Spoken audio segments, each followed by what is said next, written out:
नमस्कार दोस्तों, स्वागत है आप सभी का आपके अपने यूट्यूब चैनल सुमित एकेडमी में। इस वीडियो में हम लोग पढ़ेंगे आज़ाद हिंद फौज और सुभाष चंद्र के बारे में। इससे रिलेटेड क्वेश्चन जनरली आपके यूपी पीसीएस, आरओ, एआरओ तथा उत्तर प्रदेश के अन्य एग्जाम में पूछे गए हैं। तो इसमें से कुछ इंपॉर्टेंट क्वेश्चन हैं, उनको हम देखते हैं। पहला क्वेश्चन हमारा है, फॉरवर्ड ब्लॉक की स्थापना निम्नलिखित में से किसके द्वारा की गई थी? महात्मा गांधी, सुभाष चंद्र बोस, सरदार वल्लभ भाई पटेल, इनमें से कोई नहीं। तो इसमें सही ऑप्शन आपका निकल कर आता है बी, सुभाष चंद्र बोस। इसमें आप देख भी सकते हैं। फॉरवर्ड ब्लॉक की स्थापना 1939 में सुभाष चंद्र बोस ने की थी। सुभाष चंद्र बोस एक उग्र राष्ट्रवादी थे। उन्होंने द्वितीय विश्व युद्ध के दौरान अंग्रेजों के विरुद्ध इंडियन नेशनल आर्मी INA का गठन किया था। अगला क्वेश्चन, भारत को ब्रिटिश नियंत्रण से मुक्त करने के लिए भारतीय INA का गठन किसने किया था? राम बिहारी बोस, भगत सिंह, मोहन सिंह या सुभाष चंद्र बोस ने? तो इसमें सही ऑप्शन आपका निकल कर आता है सुभाष चंद्र बोस। लेकिन आयोग ने इसमें आंसर क्या माना है उसके लिए हम इसमें नीचे देख सकते हैं। यहाँ पर देखिए, बैंकॉक में भारतीय स्वतंत्रता के लिए कार्यरत ज्ञानी प्रीतम सिंह, जो गदर पार्टी के सदस्य थे, जापान के सहयोग से स्वतंत्र भारतीय सेना का गठन करना चाहते थे। इन्होंने जापान के मेजर आईवाची फुजीवारा के साथ मिलकर कैप्टन मोहन सिंह के नेतृत्व में 1942 में इंडियन नेशनल आर्मी INA का गठन किया। अतः INA को व्यवहारिक रूप से मोहन सिंह ने गठित किया था।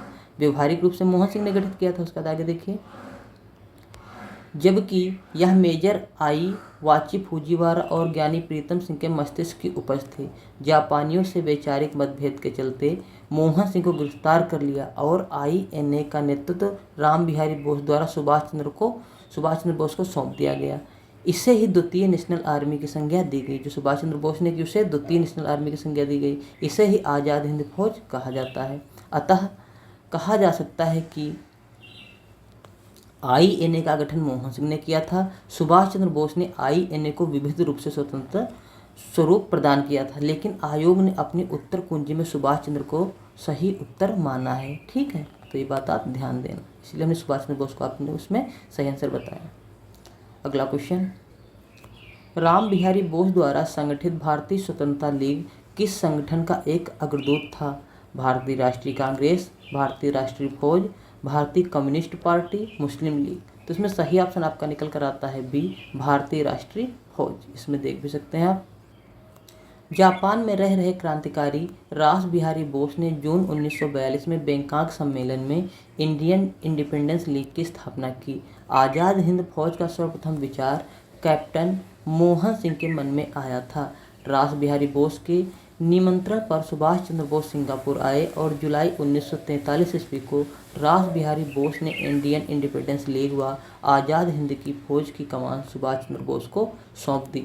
आज़ाद हिंद फौज के सर्वोच्च सेनापति की हैसियत से सुभाष चंद्र बोस ने सिंगापुर में अस्थायी भारत सरकार की स्थापना की। अतः रास बिहारी बोस द्वारा संगठित भारतीय राष्ट्रीय फौज संगठन का एक अग्रदूत थी।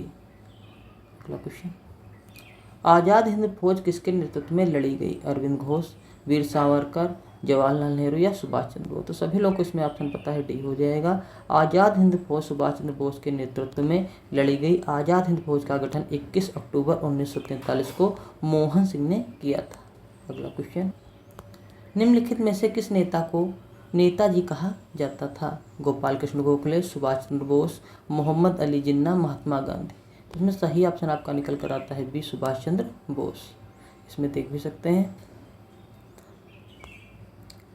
सुभाष चंद्र बोस को नेताजी के नाम से संबोधित किया जाता है, जैसे कायदे आजम, ये मोहम्मद अली जिन्ना को कहा जाता है, और राष्ट्रपति महात्मा गांधी को, और नेताजी सुभाष चंद्र बोस को। अगला क्वेश्चन, नेताजी सुभाष चंद्र बोस ने आज़ाद हिंद सरकार की स्थापना कब की?